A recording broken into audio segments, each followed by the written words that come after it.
Hi guys, it's Rob from Raw Balls, trying to get a video out for you guys here before the Christmas weekend. We've got several clutches to look at that have all shed out now, and I was a bit distracted by that Iron Man clutch. So let's see if we can catch up on some of the clutches that have shed out. The first one is going to be the maternal incubation clutch. That's the camo Sable to Orange Dream Yellow Belly. We did take a look at those initially.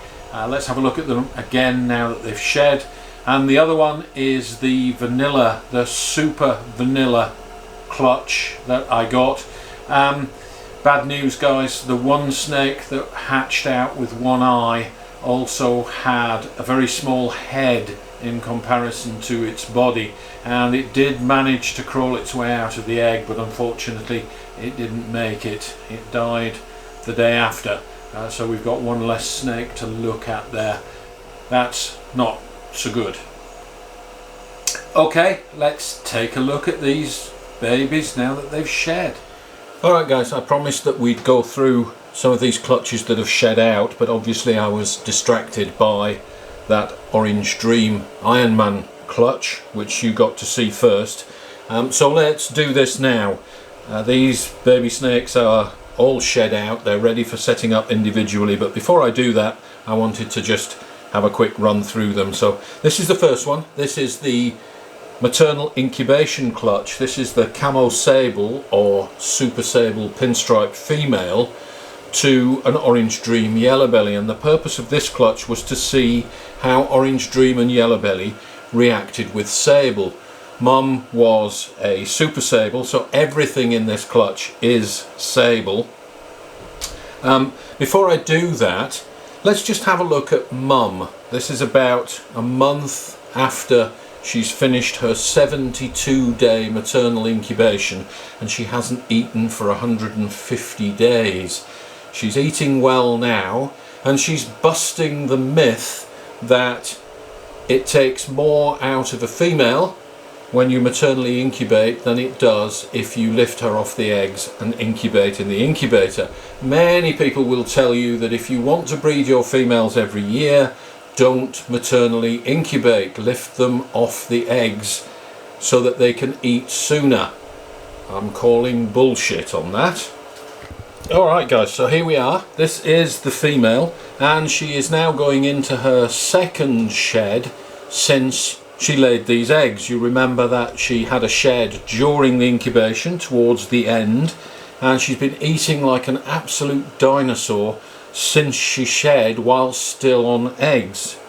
And you can see that even though it's only been a month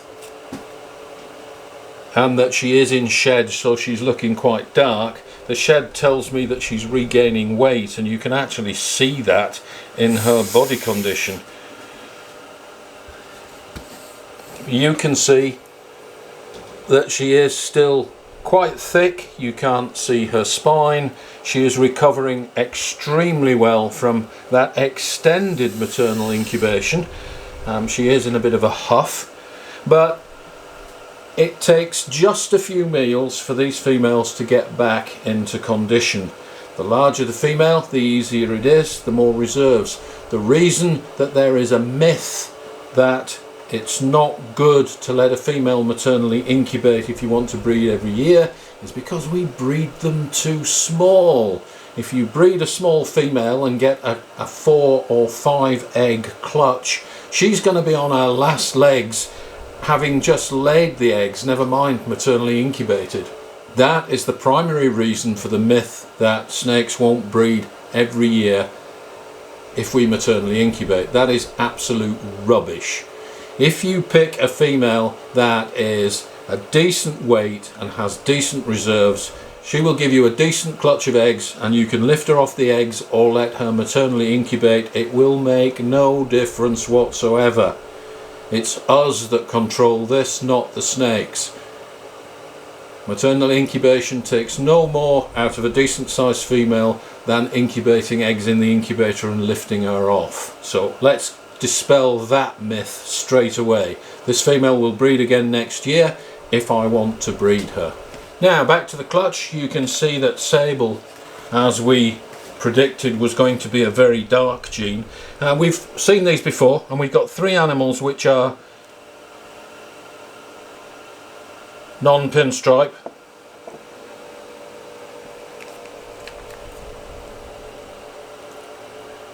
That's these 3 guys here, and you can see that this one immediately looks brighter than the other 2, and we'd identified these 2 as being straight sable, and this one, the brighter one, as having yellow belly. So let's just see what yellow belly does to sable. So in this hand I have straight sable, in this hand I have the yellow belly sable. Much darker, much brighter dorsal stripe, so immediately you can see the difference. There isn't a great deal of difference in the head stamps. This is a very dark gene, and typically yellow belly would lighten up the head stamp a little bit, but on this guy, because it's sable, it hasn't really done that.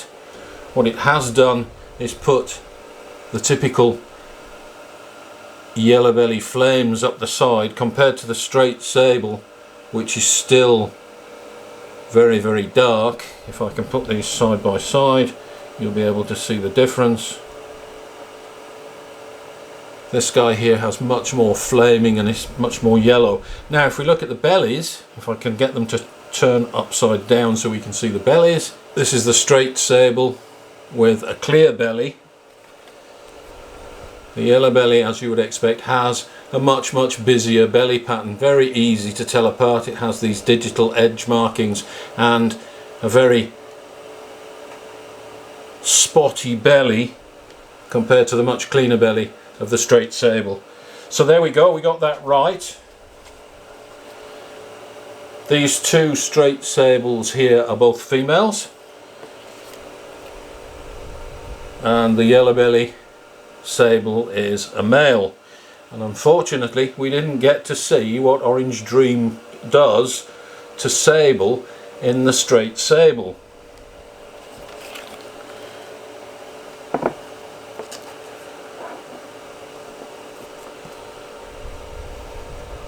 We did get to see what Orange Dream does in the pinstripe sables. So we got 3 pinstripe sables, and if I put them down here side by side and zoom in, you can see immediately that this guy is the really bright one. Stands out a mile. I hope the camera is picking that up. We have one that is intermediate and one that is just slightly darker. All 3 of these snakes are way too bright to be just sable pinstripe or pinstripe sable. They must have something else in them, and the only thing that they can have is Orange Dream and yellow belly. And we'd already said that this guy here, the really bright one, is the pinstripe sable Orange Dream yellow belly. If we have a look at the belly, you can see the digital markings from yellow belly along the edge of the belly, and the orange tinge that comes from both Orange Dream and yellow belly. And if we have a look at the head stamp is quite bright, but you see it has a light head stamp with a dot in the middle, which is from Orange Dream. So this is the Orange Dream yellow belly.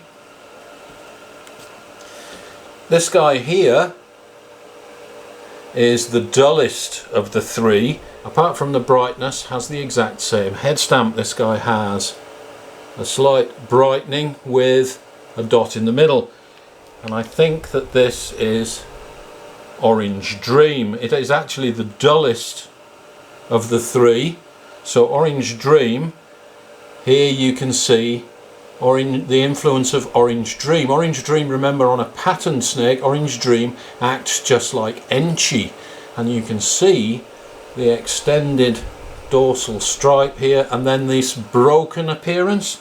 It's breaking up the pinstripe pattern. If we have a look at the belly,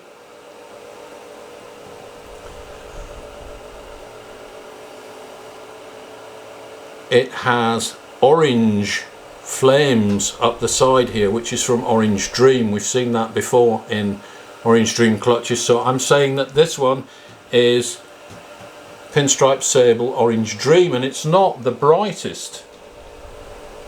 It's Orange Dream and Yellow Belly together that make the brightness, and this one has the broken pattern. It's doing exactly what I would expect Orange Dream to do to the pattern.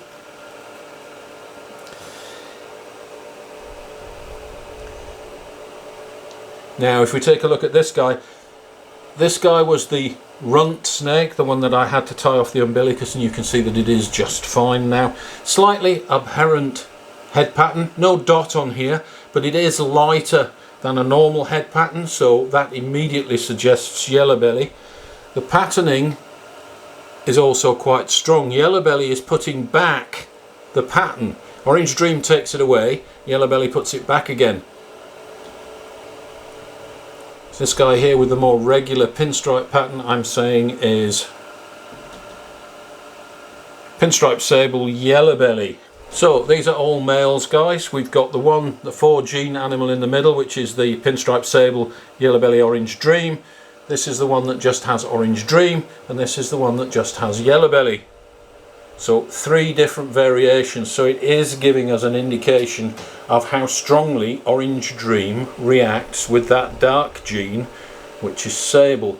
Unfortunately, we didn't get to see it in the straight Sables. We only get to see it in the pinstripe version, which obviously is having an influence, but I think that tells us that the reaction between Orange Dream and Sable is awesome. So that's the Camo Sable to Orange Dream Yellow Belly clutch, and I'll get these set up in their individual tubs now. I do have several clutches to look at, guys, but we'll just look at this second one here because this is due to set up in their separate tubs as well. So we'll take a look at this one, and this is the female Vanilla Clown to the Pastave Enchi Vanilla Het Clown male. So Pastel, Mojave, Enchi and Vanilla in the male, and just Vanilla in the female, and it was the Super Vanilla Clown that we wanted. Let me show you the parents quickly. Okay, so this is Mum, a straight Vanilla Clown. She's lighter than a standard clown, but has the typical clown pattern, the teardrops down here, and quite a strong dorsal. All clowns have a very, very strong dorsal. If she lets us have a look at her head stamp, you'll see that her head stamp is lighter than... Come on, girl. There we go. You see the arrow on the back of her head? That's typical of Vanilla. A lightning here at the back of the head. And another feature of Vanilla is at the back of the tail, you can see how the alien heads have all amalgamated and extended. So as opposed to the teardrops that we get higher up the body, the teardrops that we get here higher up the body, we tend to get amalgamated teardrops towards the back of the tail. So everything extended out. Both Vanilla and Fire are related genes, and they both do that. Here's Dad, and of course he's in shed. Deep shed. His eyes are really milky, but you can see that this guy has a fairly light coloration. It's the Vanilla that's brightening things up. They have that soft creamy look, plus you can see the head stamp is much lighter than just a straight pastel would be. This is Het for Clown, so it doesn't have a clown head stamp. It has the classic V-shaped heavy head stamp of a non-clown. You can see Mojave in here because we have alien heads here which drip down the flanks of the animal, and Enchi is doing this. You see these bands here which extend out. So Enchi is kind of fighting the Mojave and kind of spoiling that look a little bit, but it does have quite an interesting gene stack, and of course it has Vanilla in it, so we have a shot at a Super Vanilla Clown in the clutch. That's what I wanted, and we also have the opportunity to show that this guy does have all the genes that he's advertised to have. So Pastel, Mojave, Vanilla and Enchi. So let's have a look at the clutch that he produced with that female. And again, you've seen this clutch before, guys, and we got 3 hets. We got 3 snakes which are not clown, and we got 3 visual clowns. And the 3 snakes here, let's just go through them. Obviously this one here is Mojave, That's from Dad. You can see the typical dripping alien heads. Mojave is quite a dark gene but does give a very bright dorsal. So we have one Mojave.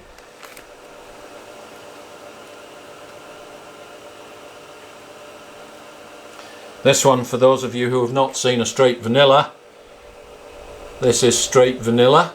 Vanilla does not do much to influence the pattern of a normal, but it brightens it up considerably. You can see that it has quite a nice dorsal.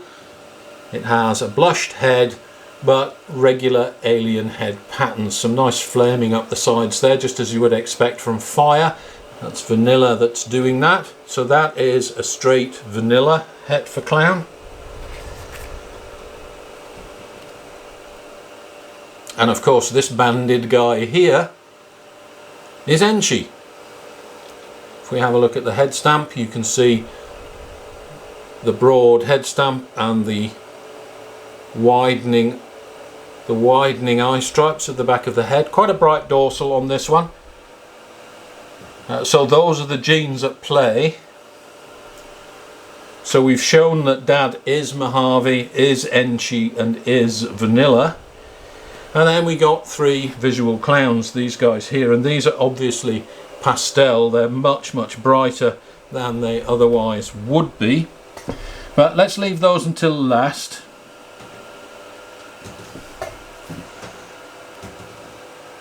Let's take a look at this girl. This is the pick of the clutch. She is female, so she will be staying. This is a holdback. This is super vanilla and it's Enchi.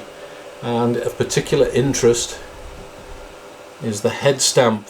That's a typical Enchi clown head stamp, but as Charlie has observed, it's almost like somebody's taken an eraser to it and rubbed it out. Well, actually that's the vanilla, the white head there, and it looks like marble. It's actually quite translucent. You can almost imagine that you can see through it to the Enchi head stamp underneath, and that's what vanilla is doing. So Enchi is giving the very strong banded appearance to this snake, and it's a super vanilla which is giving it this glorious colour. This is a straight Enchi clown. You can see the banded appearance of this guy. So it's Enchi that's doing that. This is a reduced pattern Enchi, but it's the head stamp that I want to show you. If I can get him to hold still. This is a classic Enchi clown head stamp. You see it's very heavy towards the back of the head, and he's not going to let me do it, but if we compare this girl to that head stamp, she has the same head stamp, but it's white in the middle because of the vanilla. There you can see the Enchi head stamp on this guy. So this is the Enchi Super Vanilla, and you can see the characteristic wide head stamp here from the Enchi, the same as on the straight Enchi, but the top of the head here has gone almost completely white. So there you go. That is the Enchi Super Vanilla. And I am going to do a video when we look at the Orange Dream Clutch specifically on clown head stamps. So this is just a quick taster of what we're going to cover. But clown head stamps are very characteristic and can help you with IDing of your clutches. So we're going to do that when we do the Orange Dream one. But just a heads up, that is a typical Enchi clown head stamp. Alright, so we've got these other two. And they are actually, I think most people would agree, quite dark for pastel clowns. So what else could there be in here that affects the coloration?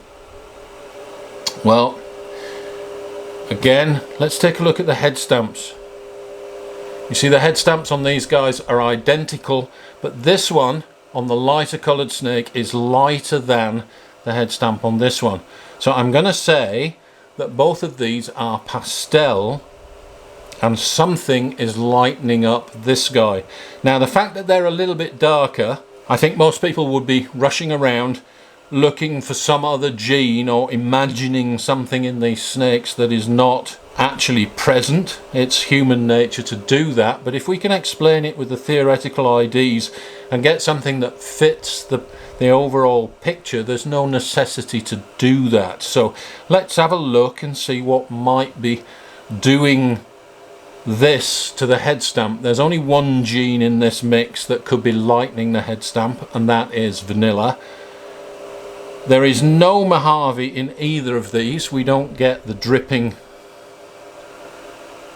alien heads on either of these.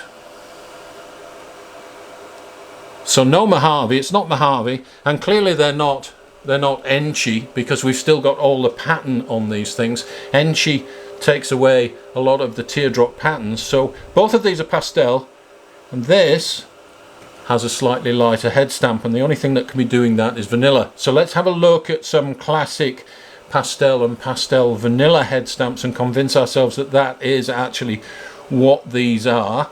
This guy here I'm saying is just a pastel, and this guy here is pastel vanilla, and it's pastel vanilla that's lightening things up, and it's pastel vanilla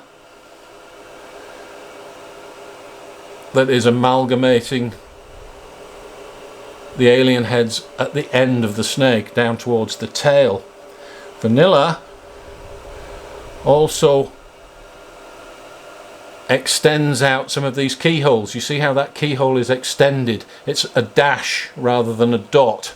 Vanilla does that too. That's another characteristic of vanilla.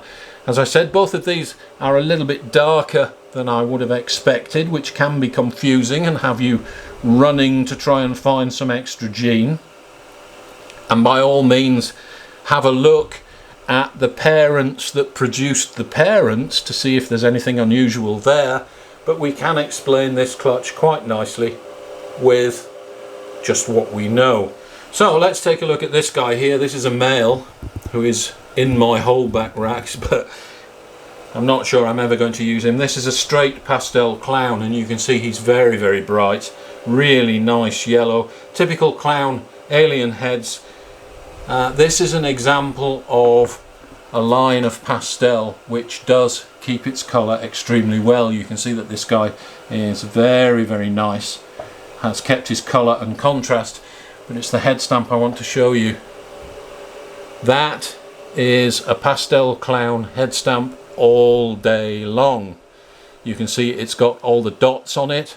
The nose is picked out, and there is a sort of crowny line of dots around the head. So if I can get this guy just to stay where he is,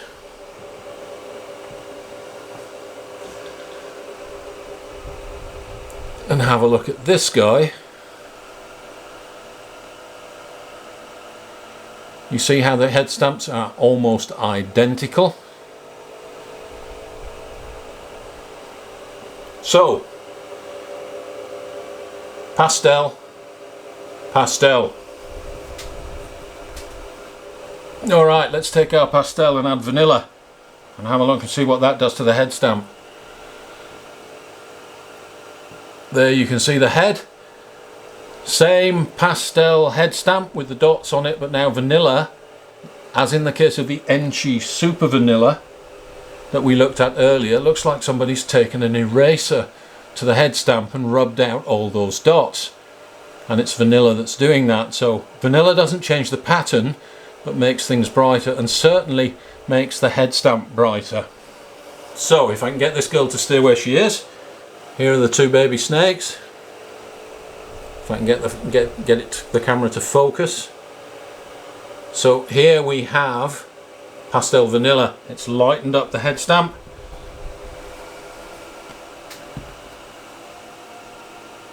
Just as it has in this girl here. So, pastel vanilla, no need to invoke anything unusual. We know from the head stamp that there's only two genes that can do that working together, that's pastel and vanilla. So this is a pastel vanilla.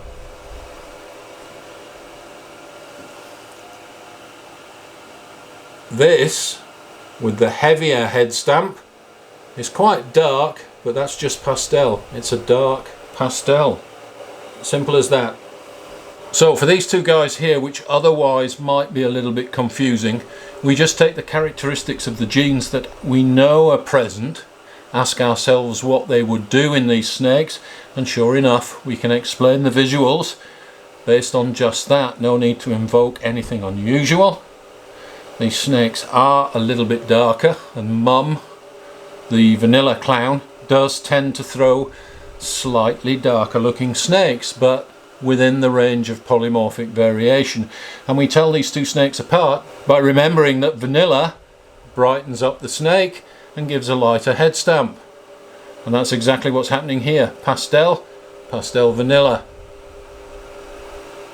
Now don't worry about the head stamps, guys. We're going to come back and look at these in much more detail in a later video, and I'll show you more examples of head stamps. But rather than tell you that it takes years of experience and a good eye, which it does obviously, to distinguish these snakes, I would much rather give you criteria which is definitive, that anybody can see. Not years of experience and I can tell by just looking at these snakes. That isn't really very helpful. What I want to do is to give you guys criteria that anybody can see and anybody can use to identify these snakes. So there we go, that's these two. This pastel is a female and this pastel vanilla is a male. The only one from this clutch that will be staying is this super vanilla Enchi female. It was this one particular snake that I wanted this clutch for. There we go. So I'll get these guys set up as well. These are due to have their first meals, so I need to get these fed. But stay tuned, guys, because we've got this clutch to go through as well. This is the lavender clutch, and Samantha asked me in particular why my hets look so nice. Firefly het lavender. And we're going to talk about that as well. Again, we're going to look at head stamps. These are non-clown head stamps, but we'll look at head stamps again as a defining criteria for identifying your snakes. And I'll also explain to you why these hets look particularly nice. One reason is that they're het lavenders, but the other reason is the line of fire that I work with here, and I'll show you some examples of that. So stay tuned for that. There's too many snakes to go through today, but I will come back and review this clutch as well. These have all only just shed out, so I'm not in too much of a hurry to set these up and get them fed. We'll review those on another video. And of course I can't resist it, guys. The latest clutch that I got, they're all now going into shed. So once these are shed out, we'll review these again. I will run through the IDs, and it is very, very interesting. We're going to be using head stamps in detail to help us identify these snakes. Some of these snakes have Orange Dream in them, some of them have pastel and some of them do not, which tends to disguise Orange Dream. We've got Leopard, Enchi and Super Enchi, all of which strongly affect the head stamps, all of which strongly affect the pattern of the snake, and we're going to run through each of these individually and focus specifically on head stamps and use head stamps to help us to identify these snakes. We're also going to take a look at how to identify Orange Dream